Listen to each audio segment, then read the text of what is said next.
Bonjour. C'est avec une grande tristesse, mais une immense reconnaissance envers Mamie, que je lui rends ce court hommage. Elle était grand-mère depuis 43 ans et arrière-grand-mère depuis 12 ans. Comme vous, sans aucun doute, je garde en tête plusieurs beaux souvenirs de et avec Mamie. D'abord, ce qui me vient à l'esprit quand je pense à elle, c'est son sourire, sa prestance, son regard vif et bleu, son accueil chaleureux, tous ses gestes d'amour pour nous. Je ressasse mes souvenirs et me rends compte qu'ils se classent en deux époques. La première rappelle les souvenirs de mon enfance et de ma jeunesse.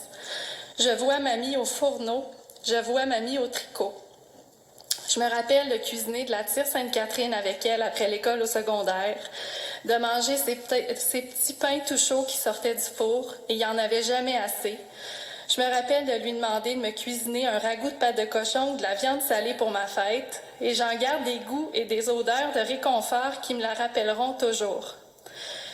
Je me rappelle aussi de tous les chandails, mitaines, bas qu'elle m'a tricotés au fil des ans, et plus récemment pour mes enfants, des couvertures, des vestes et autres objets en laine.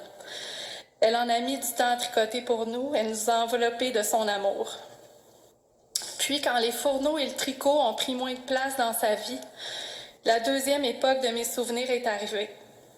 Quand elle a eu plus de temps à elle et que nos moments ensemble étaient plus calmes, on avait le temps de jaser et Mamie se dévoilait davantage. C'est là que j'ai pris connaissance de la femme qui était ma grand-mère. Une femme fière et forte, avec une vivacité d'esprit qui n'avait pas pris une ride et qui se remarquait dès qu'on croisait son regard. Une femme qui voulait tenir son bout et qui était capable d'entêtement, et je le dis positivement. Même en vieillissant, sa petite flamme était bien vive. Mamie était une femme qui avait soif d'apprendre, qui était curieuse et qui s'intéressait à ce qui se passait autour d'elle, autant dans le monde que dans sa famille. Elle s'informait toujours des siens, voulait comprendre ce qu'on vivait et s'inquiétait pour nous. Mais je me rappelle aussi qu'on parlait toujours de l'actualité. Mamie était une femme informée, qui lisait la presse assidûment, qui parlait de politique, qui s'intéressait aux problèmes sociaux, qui donnait son opinion et qui posait des questions. Je pense que c'est ça que j'avais pas vu enfant, mais qui me frappe le plus aujourd'hui. C'est grâce à Mamie si on a tous cette soif d'apprendre dans notre famille, cette curiosité de savoir et le besoin de s'exprimer. Elle nous a transmis cela naturellement. Je pense aussi qu'elle était une femme en avant de son temps, qui voulait plus que le rôle qu'on lui avait prescrit. Son parcours de vie n'a pas été facile, mais s'en est bien tiré, puis je la trouvais vraiment épanouie dans sa vieillesse. Je la trouvais très inspirante. La veille de son décès, elle m'avait écrit sur Facebook qu'elle était fière de moi, mais j'aurais aimé pouvoir lui dire à mon tour que moi aussi j'étais vraiment fière d'elle, fière de l'avoir eue comme grand-mère, puis sa présence va m'habiter encore longtemps. Alors je t'aime, Mamie. Merci.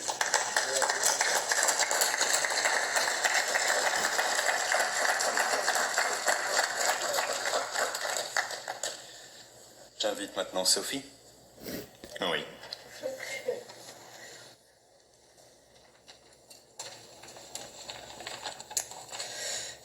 OK. En tout cas, bravo Marie-Christine. C'était très émouvant et bravo.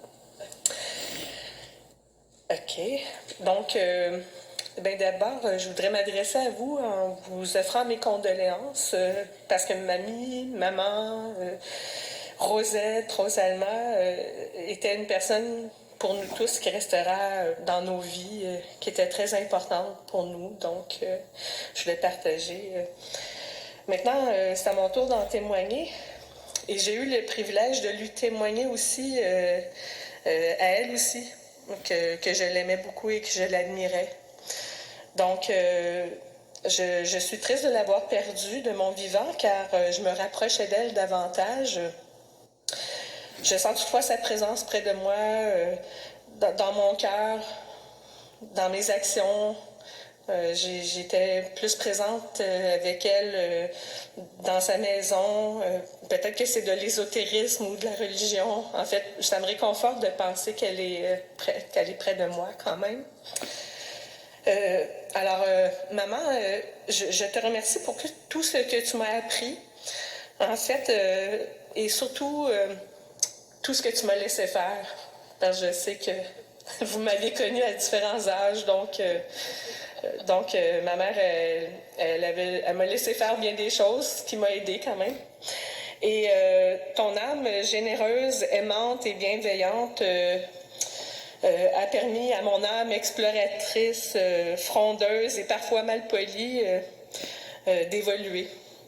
Donc, c'est par le don de ton amour inconditionnel que j'ai pu apprendre le pardon, le laisser aller et le partage. Comme je suis née à tes 40 ans, cet écart d'âge a joué comme un fossé des générations au début de notre vie, mais rapidement, nous nous sommes rapprochés. Tu as été présente pour toute la famille, Éric, Ariane, Théo, Eden et même Guillaume, à des étapes importantes de notre vie. Je t'en remercie infiniment et je suis heureuse de te l'avoir témoigné de ton vivant, parce que je t'ai souvent dit que je t'aimais, maman, moi aussi. Et t'avoir à nos côtés nous a donné bien des fous rires lors de nos soupers à jouer à des jeux de société. Comme disait Marie-Christine, ma mère était curieuse et tout, puis elle apprenait toutes sortes de jeux avec nous. Elle était dans les défis. Et on s'est beaucoup amusé, même qu'elle était prête. Elle a même essayé la réalité virtuelle à 90 ans. Donc, c'était quand même particulier. Donc, tu as été pour moi d'une grande écoute dans mes moments d'incertitude. J'allais te rejoindre et nous en discutions. Ce qui va me manquer le plus, c'est de poser ma tête sur ton épaule et de sentir tes bras m'enlacer. Et pour me rassurer doucement, comme une maman, en écoutant parfois le flot incessant de mes paroles. Donc, je te remercie pour cela, maman. J'ai compris par ces moments précieux que le lâcher-prise, j'essaierai d'être aussi douce et d'avoir la même bienveillance dans ma vie familiale à mon tour. Maman, je te remercie pour tout ce que tu as été pour moi. Je sais que tu m'entends à nouveau. Je te remercie surtout de m'avoir accordé 2 jours formidables juste pour moi, en vacances toutes les 2, pour marquer la fin d'un voyage terrestre. Donc aujourd'hui, je te souhaite un bon voyage, où que tu sois. Je te souhaite de rire, de t'amuser, d'être libre et de faire et d'agir comme bon te semble. Merci de m'avoir donné tout cet amour, maman.